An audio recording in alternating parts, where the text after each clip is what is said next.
వర్షాకాలం వచ్చేసింది. వర్షాలు వచ్చేసాయి. అందుకే జాగ్రత్తలు తప్పనిసరి. నీటిలో మునిగిన రోడ్లపై నడవకండి, ప్రమాదాలు పొంచి ఉంటాయి. ఎలక్ట్రిక్ పోల్స్ దగ్గర నుండి నడవకండి, వాటిని పట్టుకోకండి. తెగిన వైర్లు కనిపిస్తే దూరంగా ఉండండి. వెంటనే 112కి కాల్ చేసి సమాచారం ఇవ్వండి. వర్షపు నీరు ఎక్కువగా నిలిచే ప్రాంతాల్లో పిల్లల్ని ఆడనివ్వకండి, వారి ప్రాణాలకు ముప్పు పొంచి ఉండవచ్చు. బైక్ పై వేగంగా వెళ్లకండి, వర్షంలో బ్రేకులు సరిగా పనిచేయకపోవచ్చు. ఎత్తైన చెట్ల క్రింద నిలబడకండి, పిడుగులు పడే అవకాశం ఉంటుంది. వంతెనలపై నీరు ప్రవహిస్తున్నప్పుడు గుడ్డిగా దాటడానికి ప్రయత్నించకండి, ప్రవాహం మీ ఊహకందనంత వేగంగా ఉండవచ్చు. మీ ప్రాంతంలో వరద సమస్యలు, చెట్టు కూలిన ఘటనలు కనిపిస్తే వెంటనే పోలీసులకు సమాచారం ఇవ్వండి. వర్షాలు ఆనందం తెచ్చేవే, కానీ జాగ్రత్తలు పాటించకపోతే ప్రమాదకరమవుతాయి.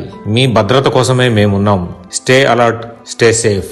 సదా మీ సేవలో. మీ రాచకొండ పోలీస్.